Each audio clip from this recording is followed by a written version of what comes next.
This is Wriggles, the summer I got her, trying to fit her entire body into a water bowl made for one paw. I thought she was being silly.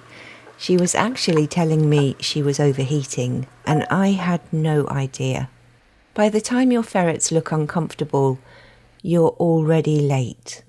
And that's true at both ends of the temperature scale.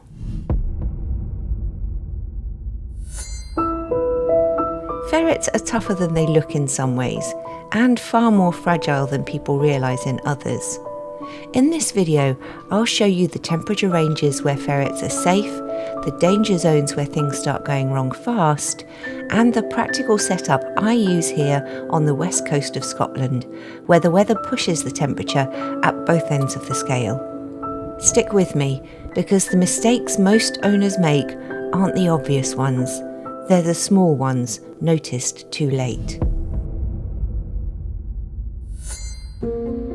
Let's start with heat, because this is the one that catches people out. Ferrets evolved for cold climates. Their bodies are built to hold warmth in, not let it out. They don't sweat, they don't pant to cool down, only as a sign of distress.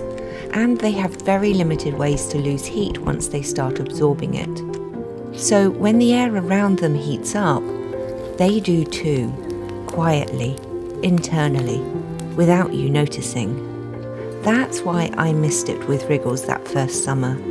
I just brought the girls home. The UK was rolling into one of the hottest weeks I could remember, and I had no outdoor run yet. Just 2 new ferrets in a cage, in a shed, with no air conditioning, and an owner who didn't know what to look for. I noticed they were quieter than usual, but I assumed they were just settling in. Then I saw Wriggles in the water bowl. Not playing, not drinking, trying to sit in it. Trying to press her little body against the only cool surface she could find. That was the moment I realised I was missing something. So I grabbed a plastic litter tray, filled it with cool water, and put it in the cage. The relief was instant, and honestly, watching them slide around like tiny otters was one of the first times I felt I really might actually be doing this right. But it taught me something I've never forgotten. Ferrets will tell you when they're getting too hot. You just have to know what you're looking at. So let's anchor the danger zones. The safe zone for ferrets sits roughly between 15 and 21 degrees centigrade. That's 59 to 70 degrees Fahrenheit. In this range, your ferrets aren't burning energy regulating their temperature.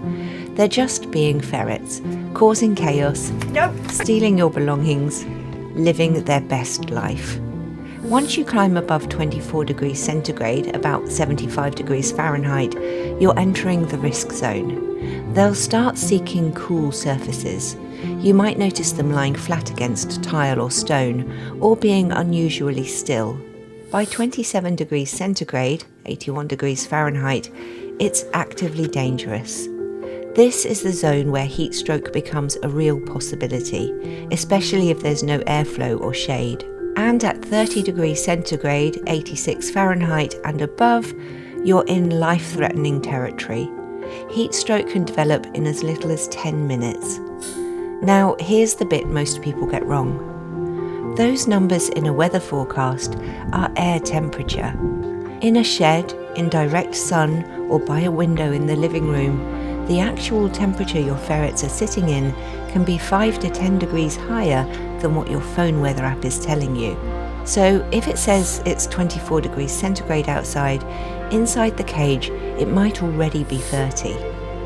That's why watching the forecast isn't enough. You have to know what your enclosure is doing, not just what the sky is doing. The good news is you don't need a weather station to do this. A basic Wi-Fi temperature sensor from Amazon costs about £5 and tells you what the actual temperature is wherever you put it. You can even set an alert on your phone for when the temperature spikes up or down. Stick one in the cage area and you'll know in seconds whether your ferrets are sitting in safe air or not.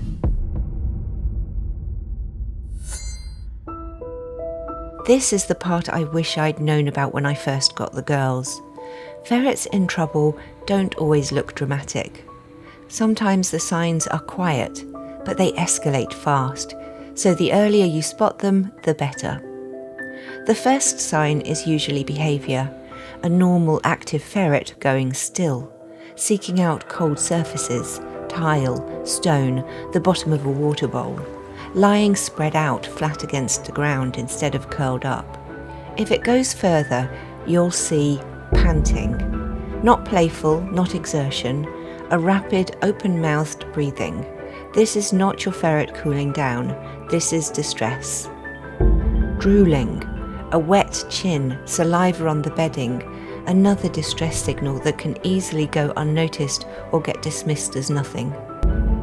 Lethargy, not the lazy summer flop kind, the doesn't react to a treat kind, limp when you pick them up, dull-eyed, wobbling, walking like a drunk sausage. At this point, you're in an emergency.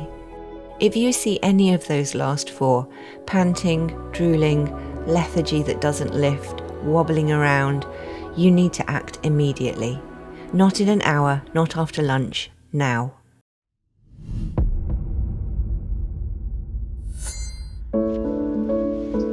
The good news is that keeping ferrets cool isn't complicated, and you almost certainly have most of what you need already.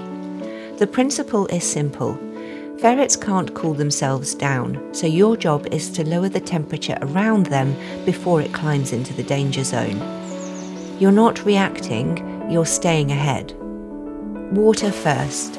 A heavy ceramic bowl of cool water refreshed often. Bottles of water heat up faster than bowls, and ferrets drink less from them anyway. On a hot day, I'll drop a couple of ice cubes in and refresh the whole bowl 3 or 4 times a day. If your ferrets are paddlers like mine, a shallow littered tray of water on the cage floor is a game changer. Not deep, just enough for them to lie in, splash around, cool their bellies off. You can graduate to a small collapsible paddling pool if you have space, but skip the inflatable ones. Ferret claws and inflatable plastic last about 30 seconds. Frozen bottles and cold packs. Fill a few plastic bottles with water and freeze them. Wrap them in a thin towel and place them around the cage, or directly in it if your ferrets like to lie against them. The air around the bottle stays cooler for hours, giving them somewhere to retreat to. Cold packs work the same way. Same principle, smaller footprint. And perhaps easier to lie on. Damp towels. A wet towel laid on the cage floor or platform gives them a cool surface to sprawl on. This is science at work, convection. As the water evaporates, it carries heat away with it. You don't need to soak it, damp is enough. Airflow. A fan placed near the cage, not blowing directly on them, moves the hot air away. Stagnant air is the enemy. Even a small desk fan makes a meaningful difference. For outdoor enclosures, this is where things get serious during a heat spike. Cover the run in light blankets to create deep shade, and spray those blankets down with water regularly. As the water evaporates, it pulls heat out of the air underneath. If you have a sand pit like I do, keep the sand damp through the hottest part of the day. The tunnels stay genuinely cool inside. My girls disappear into them and don't come out for hours. One thing to never do. If you find a ferret in heat stroke, do not plunge them into ice water. The shock can stop their heart. Cool them gradually instead. A wet hand stroking down their body, a fan moving air past them, a damp towel they can lie on. Slow cooling always.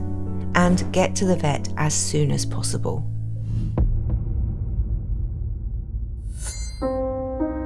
Cold is different. Cold doesn't ambush you, it creeps. Below about 5 degrees centigrade, 41 degrees Fahrenheit, ferrets start to feel it. Around 0 degrees centigrade, 32 Fahrenheit, long-term exposure becomes unsafe. And once you drop below -5 degrees centigrade, about 23 degrees Fahrenheit, you're in conditions that need active intervention. But here's the thing, Ferrets handle cold remarkably well if their setup is right. The problem isn't the temperature itself, it's the absence of somewhere warm to retreat to. A ferret in cold weather, in a space with good insulation, a deep sleep box and warm bedding to burrow into, will be completely fine through a winter night. A ferret in a cold space without those things will not. So unlike heat, where you're managing the temperature around them, with cold, you're giving them somewhere to escape to. Let me show you what that looks like in practice. My ferrets live outdoors here in Scotland, where summer usually sits between 16 and 18 degrees centigrade, when it stops raining, but can spike up towards 27 degrees centigrade in a heat wave. And winter nights drop to around 0 to 3 degrees centigrade as standard, with occasional dips to -6 degrees centigrade on the worst nights last year.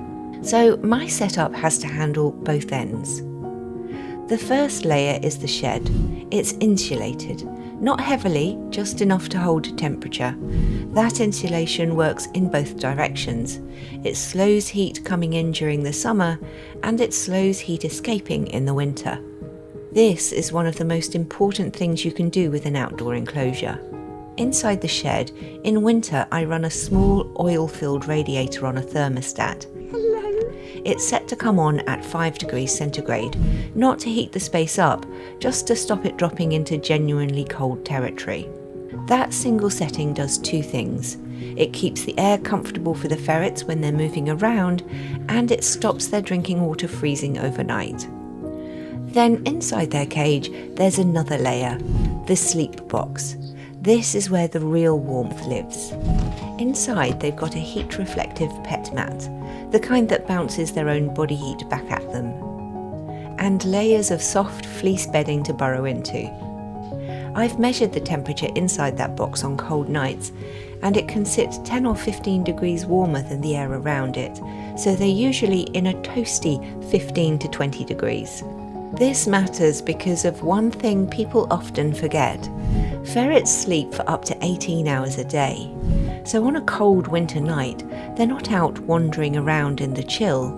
They'll be curled up together, deep in that bedding, warm and ridiculously cute. For summer, the same insulated shed reflects heat away. I keep frozen bottles ready in the freezer from May onwards, the sandpit gets dampened down on hot days, and a fan moves air through if it spikes. Same enclosure, 2 seasons, 2 strategies. The point isn't that you need to copy my setup exactly. You almost certainly don't live in coastal Scotland, but these principles work wherever you are. For heat, lower the temperature around them before it climbs. For cold, give them somewhere warm to retreat to, always.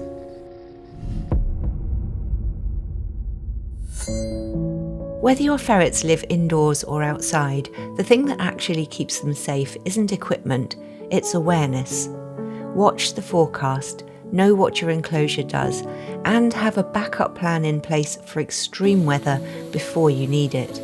For outdoor ferrets, that might mean keeping a backup cage indoors, ready to move them into during a heat wave or a deep freeze. Did you have a nice night inside? For indoor ferrets, it might mean getting an air conditioning unit in the summer. And yes, they take priority over your bedroom at night. Every ferret owner knows that. I'll be honest, caring this much about temperature feels like a lot when you first start out, and it did for me, but it becomes background noise really quickly, something you check in on without really thinking about it, the same way as you check the food bowl or litter tray. The fact that you're watching this video means you're already paying attention, and that is most of the battle. Another way to keep your ferrets safe is feeding them well, so if you want to investigate switching from kibble to a raw meat diet, my full guide is right here. Or if you're ready for some ferret fun after all that serious stuff, my 50 ways to play with your ferret video is over here. See you next time, Floof Crew.